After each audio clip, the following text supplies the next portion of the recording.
मैं आपको सड़क दुर्घटना के पीड़ितों को दावा भुगतान विषय पर संबोधित करना चाहता हूं। हाल में ही माननीय सर्वोच्च न्यायालय का एक न्यायादेश आया है Gauhar Mohammad versus UP state road transport corporation में, जिसमें सभी राज्यों में central motor vehicle rule amendment जो 2022 में हुआ, उसके नियम 150A के तहत सड़क दुर्घटना में कांडों का ससमय अनुसंधान एवं दावा भुगतान की जो प्रक्रिया है उसको फैसिलिटेट कराने का सख्त निर्देश दिया है। अब तक की व्यवस्था के अनुसार जो विभिन्न जिलों में मोटर एक्सीडेंट क्लेम ट्रिब्यूनल्स होते हैं, उनके माध्यम से अवार्ड का कॉम्पनसेशन होता है, लेकिन इसमें काफ़ी समय लगता है और प्रक्रिया भी काफ़ी जटिल है। इस वजह से आम जन जो हैं वो इसका लाभ नहीं उठा पाते या उन्हें बहुत कठिनाई होती है। आप सभी को मालूम है कि सड़क दुर्घटना में कितनी ज़्यादा जान माल की क्षति हो रही है। जो पिछले वर्ष के आंकड़े हैं वो सभी विदित हैं आपको। इसमें न केवल मृत्यु के आंकड़े हैं बल्कि गंभीर जख्म के आंकड़े हैं, और उनमें से कई गंभीर जख्म जो हैं वो अपंगता की ओर ले जाते हैं, माल की क्षति होती है। तो इसलिए दावा का भुगतान ससमय हो, ये पब्लिक इंटरेस्ट में है।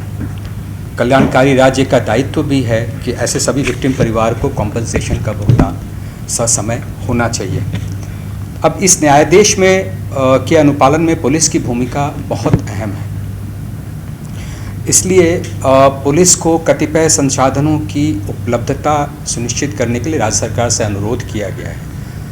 और जैसे 28 जिलों में हमारे यहाँ आपको मालूम है कि यातायात बल स्वीकृत नहीं है, पुलिस उपाधीक्षक यातायात की पोस्टिंग नहीं है क्योंकि सैंक्शन नहीं है, तो उसके लिए अनुरोध किया गया है। उसी तरीके से पुलिस उपाधीक्षक यातायात या उन जिलों में जो थाने खोले जाने हैं उनके लिए वाहन क्रय की का अनुरोध किया गया है। सड़क दुर्घटना का जो डाटा संग्रहण होता है अभी IRAD एप्लीकेशन के माध्यम से होता है, और इसी का विस्तारित फॉर्म EDAR एप्लीकेशन है, इलेक्ट्रॉनिक डिटेल एक्सीडेंट रिपोर्ट। इसके माध्यम से प्रपत्रों को इलेक्ट्रॉनिकली सभी संबंधित स्टेक होल्डर्स को भेजा जा सके, इसके लिए स्मार्टफोन की आवश्यकता है, जिसका प्रस्ताव राज्य सरकार को भेजा गया है। उसी प्रकार राष्ट्रीय राजमार्गों पर हाईवे पेट्रोलिंग योजना और यातायात संभाग में PMU की स्वीकृति, ये सब प्रस्ताव राज्य सरकार के स्तर पर विचाराधीन है और बहुत एडवांस स्टेज में है। इस बीच जो ये न्यायादेश आया है, तो जो 12 ज़िले में हमारे सैंक्शन स्ट्रेंथ हैं उसकी मदद से जो NIC और IIT चेन्नई की टीम ने EDAR एप्लीकेशन डेवलप किया है,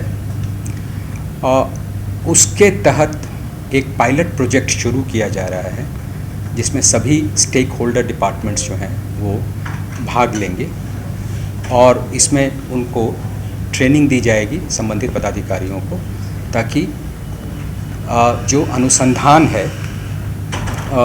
उससे रिलेटेड प्रपत्र उसमें जो सबमिट किए जाने हैं वो इलेक्ट्रॉनिकली डिस्पैच हो सकें। साथ ही इसमें सुप्रीम कोर्ट ने एक और आदेश दिया है कि सभी थानों में यथासंभव विशेष प्रशिक्षित यूनिट बनाई जाए पुलिस अनुसंधान पदाधिकारियों की, क्योंकि इसमें पुलिस पदाधिकारियों का रोल न केवल अनुसंधान का है बल्कि दावा भुगतान के अंतिम चरण तक फैसिलिटेटर का भी रोल उसे प्ले करना है। तो इसलिए उसको विशेष प्रशिक्षित करने की आवश्यकता होगी, क्योंकि ये आम अनुसंधान से अलग होगा। तो इसमें हर थानों में यथासंभव कोशिश की जा रही है कि इसकी यूनिट गठित की जाए।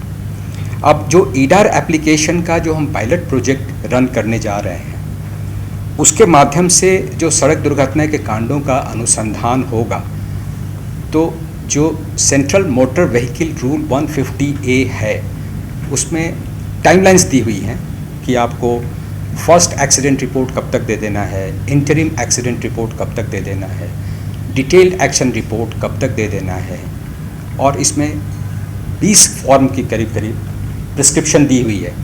तो वो 20 फॉर्म्स जो इन EDAR एप्लीकेशंस के माध्यम से उसको भरते हुए अनुसंधानक पदाधिकारी जो हैं वो इलेक्ट्रॉनिकली डिस्पैच कर सकेंगे। उनको फिजिकल फॉर्म में पेपर्स को ले जा कर के जमा करने की ज़रूरत नहीं होगी और ये सभी पणधारी विभाग करेंगे, जैसे पुलिस के अलावे ट्रांसपोर्ट डिपार्टमेंट हुआ या स्वास्थ्य विभाग हुआ या फिर राजमार्ग या सड़क इंजीनियरिंग वाला विभाग हुआ, बीमा कंपनियां हुई, उनको भी कुछ फॉर्म इसमें भरने हैं। बाल कल्याण समिति, जहां पे विक्टिम जो है वो चाइल्ड है, उसके मामले में बाल कल्याण समिति जो है वो इसमें आ जाती है। मोटर दुर्घटना दावा न्यायाधिकरण और राज्य विधिक सेवा प्राधिकार, ये सब स्टेक होल्डर्स हैं जिनको कुछ न कुछ इसमें अपना रोल प्ले करना है, ताकि एक तरफ जहां हम सड़क दुर्घटना के कांडों का अनुसंधान सही समय पर ससमय कराते हुए जो दोषी हैं उनका हम कन्विक्शन करा सकें, दूसरी तरफ जो विक्टिम है या उनका परिवार है उनको ससमय दावा का भुगतान करा सकें। आपको मालूम होगा कि इस रूल के तहत अब दावा भुगतान के लिए समय सीमा निर्धारित कर दी गई है और वो 6 महीना है, कुछ परिस्थितियों में 9 महीने का समय दिया गया है और कुछ परिस्थितियों में 12 महीने का समय दिया गया है। यानी किसी भी हालत में मोटर एक्सीडेंट क्लेम ट्रिब्यूनल के माध्यम से इससे ज़्यादा विलम्ब नहीं होना चाहिए। तो इसलिए इस मामले में पुलिस का बहुत अहम रोल हो जाता है और इस पर हम लोग काम कर रहे हैं ताकि जो सुप्रीम कोर्ट का न्यायादेश है उसको लेटर एंड स्पिरिट में हम फॉलो कर सकें। Thank you.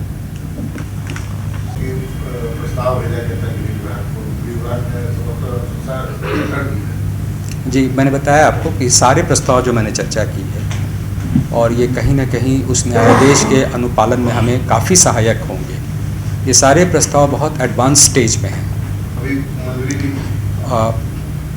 कुछ दिन या सप्ताह की बात है।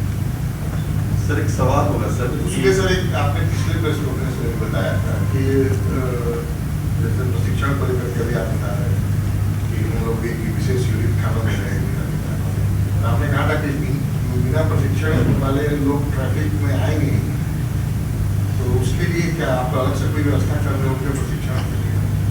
देखिए, जो ट्रैफिक की ड्यूटी के लिए इंडक्शन पॉलिसी एक बनाई गई है, उसमें जो अर्हता है वो निर्धारित की गई है। उसके आलोक में सभी पुलिस अधीक्षक अपने अपने जिलों में यातायात बल के लिए चुनाव कर रहे हैं पदाधिकारियों और कर्मियों का। उसके बाद उनको ट्रेनिंग की व्यवस्था दी जाएगी। ठीक है, पूर्व से प्रशिक्षित तो कोई ऐसा होगा नहीं, क्योंकि उन जिलों जो थानों में विशेष प्रशिक्षण यूनिट बनना है जो आपने बताया सुप्रीम कोर्ट के डिसीजन के आधार, उसके बारे में बता दीजिए कि कितना रहेगा, उस यूनिट में कितने पुलिसकर्मी रहेंगे, क्या उसका काम रहेगा? देखिए, जैसे पूरे राज्य में पिछले वर्ष करीब 10,000 दुर्घटना हुई थी। उसमें यदि हम माने कि 1,000 के आसपास थाने हैं और ओपी मिला करके हैं, तो प्रति वर्ष उन थानों में 10 कांडों का एवरेज आता है। अब स्वाभाविक है, ये एवरेज है, कुछ थानों में एकदम ही केस नहीं होगा दुर्घटना का, कुछ थानों में ज़्यादा केस हो।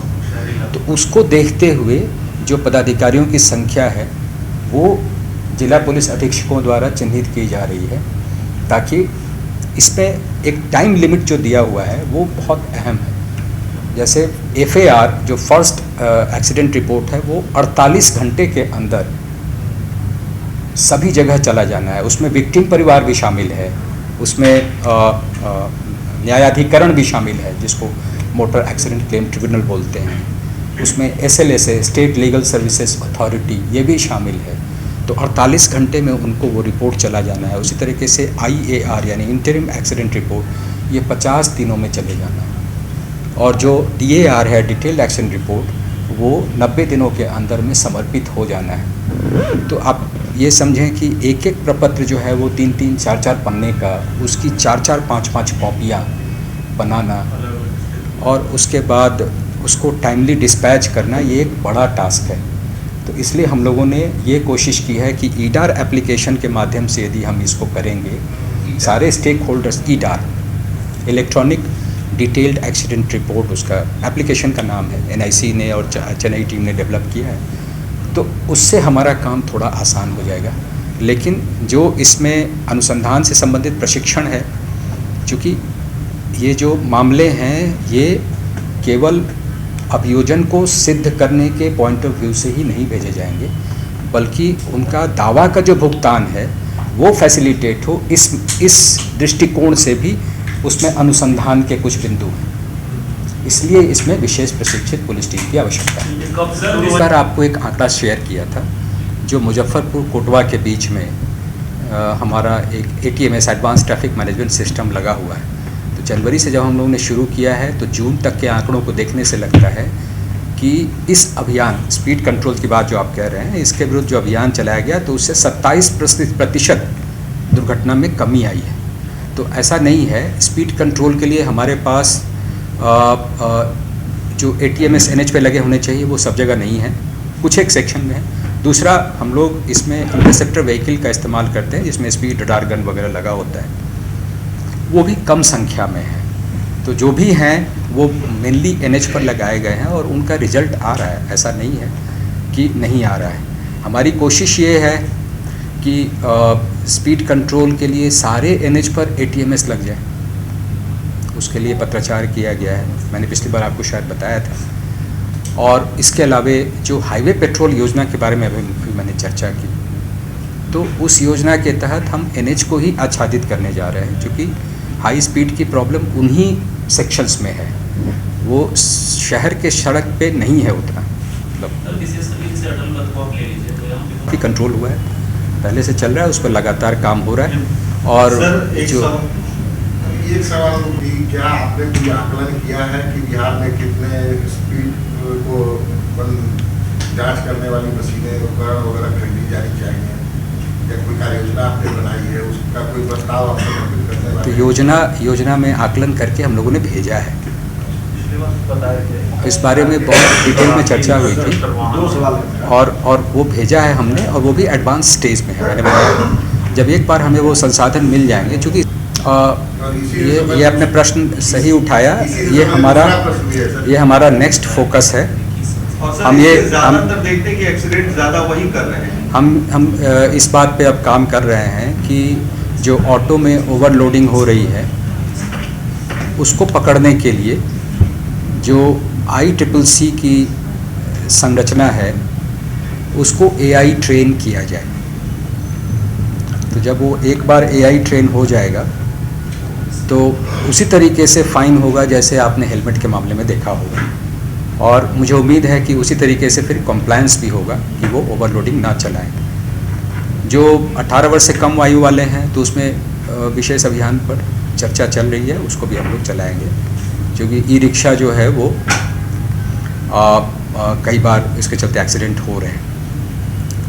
सर, जो आपका दूसरा प्रश्न है उसको मैं पहले एड्रेस कर लेता हूँ। जो बात सही है कि जहाँ पर नियमित बल नहीं है वहाँ होमगार्ड से उसकी प्रतिपूर्ति की जा रही है, लेकिन सभी जिला पुलिस अधीक्षकों को इस बारे में निर्देश दिया गया है कि ट्रैफिक की जो समस्या है उसको प्राथमिकता दें, और जो बल है वो पर्याप्त मात्रा में नियमित बल लगाएं, क्योंकि सब जगह सैंक्शन स्ट्रेंथ है। अभी फ़िलहाल उनको 70% स्ट्रेंथ भरने को कहा गया है, और जो 12 ज़िले हैं उनमें से अधिकांश ने इसका अनुपालन कर लिया है। जो बाकी 30% है उसको हम लोग होमगार्ड से फिलअप कर रहे हैं। जो नई बहाली होगी उसके बाद नया हमें कांस्टेबल्स मिलेंगे तो उसको हम लोग करेंगे। ये इस तरीके की व्यवस्था है जिसमें कि हम न केवल नंबर पे ध्यान दे रहे हैं बल्कि जो उसका उम्र प्रोफाइल है उस पर भी हम ध्यान दे रहे हैं, ताकि यंग लड़के रिलेटिवली हमें ट्रैफिक ड्यूटी के लिए मिलें, और बूढ़े जो हमारे पुलिसकर्मी हैं वो अन्य जगह फेज आउट हों। जो दूसरा प्रश्न था आपका वो हाईवे पेट्रोलिंग जो है वो सड़क सुरक्षा के पॉइंट ऑफ व्यू से कभी नहीं था ऑपरेशन में, वो अपराध नियंत्रण के दृष्टिकोण से था, और इसलिए जो सड़क सुरक्षा का एक महत्वपूर्ण बिंदु है कि साहब दुर्घटना न हो, ओवर स्पीडिंग या अन्य इस तरह के जो उल्लंघन है उसके विरुद्ध इन्फोर्समेंट प्रॉपर हो, NH जो है वो पूरी तरह से स्मूथ ट्रैफिक के लिए अवेलेबल रहे, जो डाटा है अनुसंधान ये कांडों से संबंधित वो सही समय पे कलेक्ट हो, उसका प्रॉपर विश्लेषण हो और उस बेसिस पर इंटरवेंशन स्ट्रेटजी वगैरह बनाई जाए। इन सब पर्पसेस के लिए, उद्देश्यों के लिए ये जो हाईवे पेट्रोलिंग की योजना है ये लाई गई है और ये कई अन्य राज्यों में सक्सेसफुली चल रही है। उनका प्रॉपर स्टडी करने के बाद इस तरह का प्रस्ताव दिया गया है। सर, स्मार्ट सिटी के नाम पर हेलमेट का बहुत ज़्यादा कायम हो रहा है, लेकिन सुविधा नहीं है। पटना शहर में जाम रहता है हर जगह। स्मार्ट सिटी के नाम पर हेलमेट ना होने पर फाइन होती है। हेलमेट का जाम से क्या लेना देना है, वो आप स्पष्ट करें अपना प्रश्न, तो मैं उसका जवाब। आवश्यकता जो है वो वॉल्यूम ऑफ ट्रैफिक, ठीक है, और उसकी जो फ्रीक्वेंसी है उसको देखते हुए साइंटिफिक बेसिस पे बनाई जाती है। हो सकता है कि उसमें जो ड्यूरेशन है वो सेट करने की आवश्यकता पड़े कि किस तरफ का ट्रैफिक ज़्यादा है, किस तरफ की फ्रीक्वेंसी ज़्यादा है, इस तरफ की है कि नहीं है, ये देखते हुए उसको सेट करने की आवश्यकता पड़ सकती है। तो अभी ये प्रारंभिक चरण में है। जो सिग्नल्स लगाए गए हैं वो अडाप्टिव सिग्नल्स हैं, यानी इस तरह का डाटा जब कलेक्ट हो जाएगा तो वो सिस्टम से ही उसको फीड कर दिया जाएगा, तो वो अपने आप अडाप्ट कर जाएंगे। Number of volume of traffic को देखते हुए वो कर देंगे, तो शायद इस तरह की समस्या फिर नहीं आएगी। सर, प्रशिक्षण वाले तो सर बता दें।